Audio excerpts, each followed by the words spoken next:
देखिए, कई लोगों को इससे कोई फ़र्क नहीं पड़ता कि उनकी हेल्थ कंडीशन क्या है। वो जो करने जा रहे हैं उस काम के लिए उनके पास इनफ टाइम है भी या नहीं, या फिर इनफ रिसोर्सेस है भी या नहीं। इसके अलावा उन्हें इस बात से बिल्कुल भी फ़र्क नहीं पड़ता कि जिस रास्ते पर वो चल पड़े हैं वो उन्हें परमानेंट इम्पोर्टेंसी, यहाँ तक कि डेथ की ओर भी ले जा सकता है। क्योंकि अब उनकी लाइफ में केवल एक ही चीज़ है जो मैटर करती है, और वो है एस्थेटिक्स। एस्थेटिक टर्म वैसे तो फिलॉसफी यानी कि दर्शन शास्त्र से संबंधित है, लेकिन जब भी मैं एस्थेटिक्स के बारे में सर्च करता हूँ तो मुझे केवल यही दिखाई देता है: 6 पैक एब्स, बड़े और muscular arms, 10 pack abs, body building और केवल बॉडी बिल्डिंग। दरअसल ये एक फेक नैरेटिव है कि अगर आपको अच्छी हेल्थ चाहिए तो आपको बॉडी बिल्डिंग करनी ही पड़ेगी। साइंटिफिकली बॉडी बिल्डिंग का मतलब होता है मस्कुलर हाइपरट्रॉफी। देखिए, इसमें कोई शक नहीं है कि एक अच्छा फिजिक आपको अट्रैक्टिव बनाता है। आप लोगों की भीड़ में भी अलग ही दिखाई देते हैं, और आप में नॉर्मल लोगों के कंपैरिजन में स्ट्रेंथ थोड़ी ज़्यादा होती है। याद रखें कि मैंने केवल स्ट्रेंथ कहा है, एंड्योरेंस नहीं। अब सवाल उठता है कि हमारे देश में ट्रेंड कहाँ से आया? अट्रैक्टिव दिखने के लिए बॉडी बनाना ही ज़रूरी है। तो इसका सीधा सा जवाब है कि दुनिया भर में जो भी होता है उसका सीधा असर हम पर भी पड़ता है, और रही सही कसर ऐसे लोग पूरी कर देते हैं जो अपनी ज़िंदगी की फिनिश लाइन की तरफ हैं, लेकिन अभी भी इनको ये सब करना है जिसके लिए लीन और मस्कुलर फिजिक चाहिए ही चाहिए।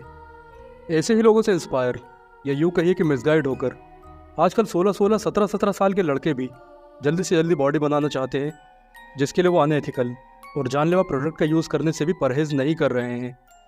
और ऐसा ही एक प्रोडक्ट है ट्रेनबोलोन, जिसे ट्रेन के नाम से ज़्यादा जाना जाता है।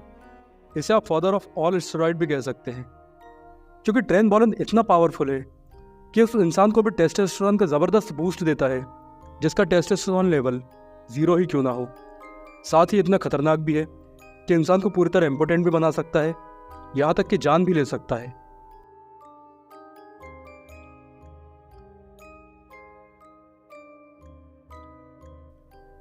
ट्रेनबोलोन के पीछे क्या कहानी है, इसे बताने से पहले मैं आपको ये बता दूं कि यह भारत में भी बहुत तेज़ी से फैल रहा है, और अगर कोई इसे यूज़ करता है तो उसकी बॉडी में ऐसे बदलाव होते हैं कि यकीन मानिए आप 2 महीने के बाद उसे पहचान ही नहीं पाएंगे। ट्रेनबोलोन की साइंटिफिक इन्फॉर्मेशन देने से पहले मैं आपको एक गरीब देश यानी पाकिस्तान ले चलता हूँ, जहाँ आजकल बॉडी बिल्डिंग का कुछ ज़्यादा ही क्रेज़ है। जैसा कि आप जानते हैं कि पाकिस्तान एक गरीब देश है और यहाँ का लिटरेसी रेट भी बहुत कम है, इसलिए यहाँ सिटी लेवल या जिम लेवल पर जो बॉडी बिल्डिंग के कंपटीशन होते हैं उनकी विनिंग प्राइस ज़्यादा से ज़्यादा $100 या $200 ही होती है। अगर पाकिस्तान की करेंसी में बात की जाए तो 25 से लेकर 50,000 पाकिस्तानी रुपये तक।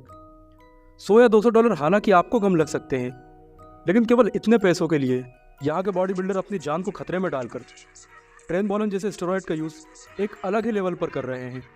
आप खुद देखिए, हर साल इस इलीगल स्टेरॉइड का मिसयूज़ करने के कारण सैकड़ों बॉडी बिल्डर्स की जान तो ऐसे ही चली जाती है, और इम्पोर्टेंसी यानी कि नपुंसकता वालों का नंबर तो काउंट ही नहीं किया गया। यही बीमारी भारत में भी बढ़ रही है, जिसके पीछे का 1 करोड़ तो मैंने आपको बताया ही है कि ये लोग हैं, और दूसरा रीज़न ऐसे लोग भी हैं। इनकी खुद की शक्ल 6 पैक जैसी है, लेकिन इन्हें 6 पैक्स ही चाहिए। जो भी इस वीडियो को देख रहा है वो इनकी बातों में यकीन ना करे। नॉर्मल लाइफ में ऐसा कुछ नहीं होता, क्योंकि हम सभी नॉर्मल लोग हैं और हमें नॉर्मल लोग ही पसंद आते हैं, ना कि केवल 6 पैक्स वाले। फ्रांस, 1963। रूसेल यूकाफ नाम की एक फ्रेंच फार्मास्यूटिकल कंपनी ने ट्रेनबोलोन नाम का एक एनाबॉलिक स्टेरॉइड सिंथेसाइज किया।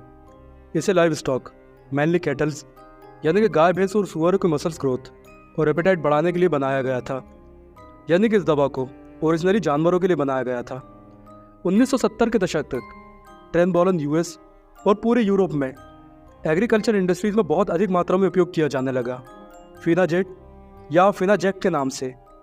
लेकिन जिन जानवरों को ये दिया गया उनके मीट के साथ सेफ्टी कंसर्न्स भी उभरने लगे। इसके बाद 1980 का दशक आते आते लोगों ने देखा कि किस तरह जानवरों के मसल्स ग्रोथ को आश्चर्यजनक रूप से बढ़ा देता है, तो इसे बिना किसी क्लिनिकल ट्रायल के, बिना किसी क्लिनिकल स्टडी के उस समय के कई एथलीट्स और बॉडी बिल्डर द्वारा उपयोग किया जाने लगा। And the results were outstanding, और जल्दी ये पूरी दुनिया में पॉपुलर हो गया। हालांकि इसके potential health risk, specially testosterone और कार्डियोवैस्कुलर यानी कि दिल पर इसके सीरियस साइड इफेक्ट्स को देखते हुए वाडा यानी वर्ल्ड एंटी डोपिंग एजेंसी ने इसे परफॉर्मेंस एनहेंसिंग इलीगल ड्रग्स की लिस्ट में डालकर बैन ही कर दिया। लेकिन फिर भी आज ये पूरी दुनिया में आसानी से उपलब्ध है, हालांकि ये पक्का नहीं है कि आपको ओरिजिनल ट्रेनबोलोन ही मिलेगा या उसकी जगह कोई खतरनाक जहर। ट्रेनबोलोन एक पोटेंट एनाबॉलिक एंड्रोजेनिक स्टेरॉयड है और इसे फादर ऑफ ऑल स्टेरॉइड्स भी कहा जाता है। दरअसल जब ये आपकी बॉडी में जाता है तब ये बॉडी में एक्सोजीनस यानी बाहर से मिलने वाले टेस्टोस्टेरोन की एक ज़बरदस्त डोज देता है, जिसके रिस्पॉन्स में HPG एक्सिस यानी हाइपोथैलेमिक पिट्यूटरी गोनाडल एक्सिस, जो कि टेस्टोस्टेरोन के प्रोडक्शन को रेगुलेट करती है, काम करना बंद या बहुत कम कर देती है, जिससे आपकी बॉडी में नेचुरल टेस्टोस्टेरोन का प्रोडक्शन ही बंद हो जाता है। सीधी बात यह है कि जो चीज़ बाहर से मिल रही है वो भी भर भर के, तो बॉडी इस चीज़ को भला खुद क्यों बनाने लगी। अब हमारी बॉडी में ये पहुंच चुका है, इसलिए ये प्रोटीन सिंथेसिस को बढ़ाएगा। आप जानते हैं कि प्रोटीन ही हमारी मांसपेशियों का बिल्डिंग ब्लॉक होता है। ज़्यादा प्रोटीन सिंथेसिस यानी कि ज़्यादा बड़े मसल्स, ज़्यादा मसल्स ग्रोथ और जिम जाने के बाद मसल्स की तेज़ी से रिपेयर भी।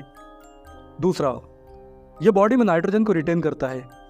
जैसा कि मैंने बताया, ज़्यादा प्रोटीन सिंथेसिस यानी कि ज़्यादा बड़े मसल्स, और सभी प्रोटीन्स अमाइनो एसिड ही होते हैं, और अमाइनो एसिड खुद एक नाइट्रोजन कंपाउंड होता है। और जब बॉडी में नाइट्रोजन का रिटेंशन होगा तो ऑब्वियसली मसल्स को ज़्यादा प्रोटीन मिलेगा और ग्रोथ भी बहुत ज़्यादा होगी। तीसरा, ये रेड ब्लड सेल्स का प्रोडक्शन बढ़ा देता है।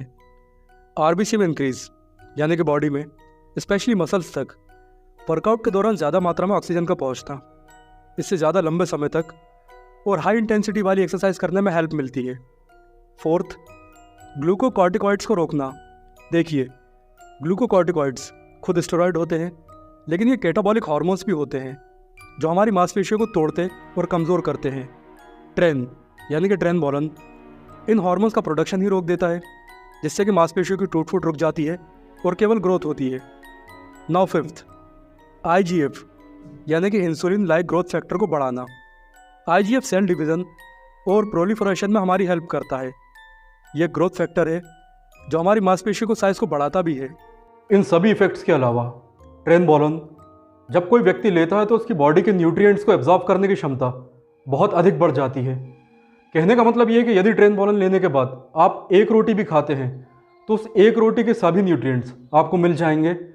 और जब व्यक्ति अच्छी डाइट यानी कि भरपूर प्रोटीन, वे प्रोटीन और बाकी प्रॉपर माइक्रो और मैक्रो न्यूट्रिएंट्स लेता है और साथ में ट्रेनबोलोन भी लेता है, तो इसीलिए मैंने कहा कि 2 महीने बाद उसकी कंडीशन वो होगी, उसमें इतनी अच्छी ग्रोथ देखने के लिए मिलेगी कि आप उसे पहचान भी नहीं पाएंगे। Now this is something really serious. यदि आप ट्रेनबोलोन या दूसरा कोई एनाबॉलिक स्टेरॉइड ले रहे हैं तो आपको कुछ चेंजेस दिखाई दे सकते हैं जो कि बहुत ही हानिकारक है, जैसे कि बालों का झड़ना, मुहासे होना, स्किन ऑयली होना, फैट डिपोजिशन होना या वाटर रिटेंशन होना।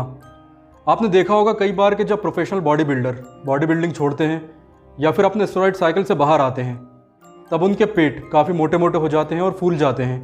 एंकल्स में, कंधों पर या चेहरे के नीचे यहाँ पानी भर जाता है।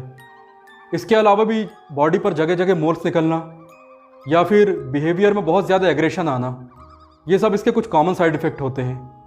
लेकिन हम ट्रेनबोलोन के कुछ गंभीर साइड इफ़ेक्ट पर बहुत इंपॉर्टेंट चर्चा करेंगे, और इसके गंभीर यानी कि सीरियस साइड इफ़ेक्ट्स में शामिल हैं। सबसे पहला, टेस्टोस्टेरोन लेवल का पूरी तरह ज़ीरो हो जाना। जैसा कि मैंने बताया, यदि आपको बाहर से बहुत ज़्यादा टेस्टोस्टेरोन मिल रहा है तो आपकी बॉडी क्यों बनाएगी भला।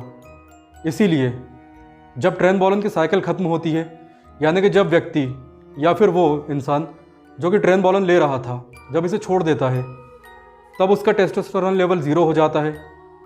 उसमें मेल ब्रेस्ट की समस्या देखने के लिए मिलती है, जिसे कि गायनोकोमेस्टिया कहते हैं। उसके टेस्टिकल सिकुड़कर बहुत छोटे हो सकते हैं। लिबिडो यानी कि सेक्स ड्राइव पूरी तरह से ख़त्म हो सकती है। बिहेवियर में कुछ ऐसे चेंजेस आते हैं जो कि आप जैसे कि महिलाओं से जोड़ सकते हैं।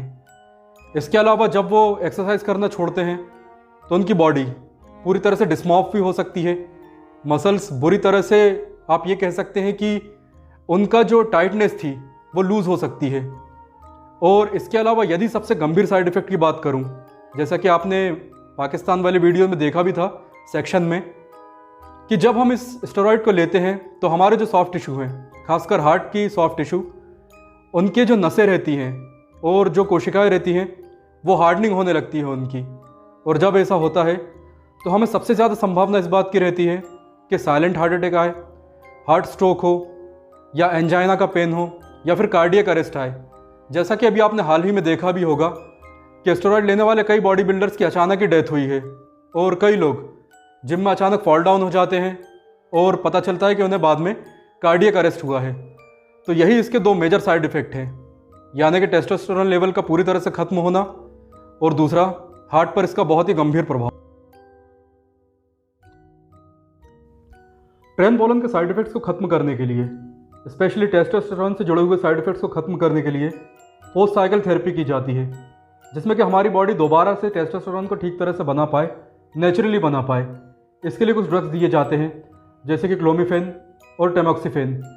ये जो दोनों दवाएं हैं, ये ल्यूटिनाइजिंग और फॉलिकल स्टिमुलेटिंग हार्मोन को दोबारा से स्टिमुलेट करके हमारी बॉडी की हेल्प करती हैं, ताकि वो नेचुरली टेस्टोस्टेरोन को बढ़ा सके। लेकिन ये जो थेरेपी है ये बहुत लंबी चलती है, और ये जो दवाएं हैं ये भी बहुत महंगी आती हैं, जो कि केवल ऐसे लोगों के लिए ही फिजिबल होती हैं जिनके पास की अनलिमिटेड रिसोर्सेज हैं। लेकिन आप खुद सोचिए, यदि एक कॉमन मैन, एक कॉलेज जाने वाला लड़का, उसको ये साइड इफ़ेक्ट्स आते हैं, तो उसके साथ कुछ सीरियस कंसर्न्स हो सकते हैं। जैसे कि पहला, क्या वो किसी को बता पाएगा शर्म के मारे कि मुझे कुछ ऐसे साइड इफ़ेक्ट्स हो रहे हैं?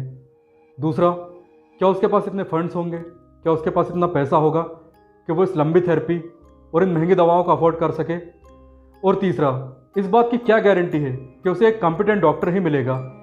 और इस बात की क्या गारंटी है कि उसे कोई ऐसा डॉक्टर या नीम हकीम नहीं मिलेगा जो कि उसे पूरी तरह से लूट कर और उसकी बीमारी की कंडीशन को पूरी तरह से बिगाड़ कर उसे ऐसे ही छोड़ दे? तो ये कुछ सीरियस कंसर्न है जो कि लोगों को ध्यान में रखने चाहिए।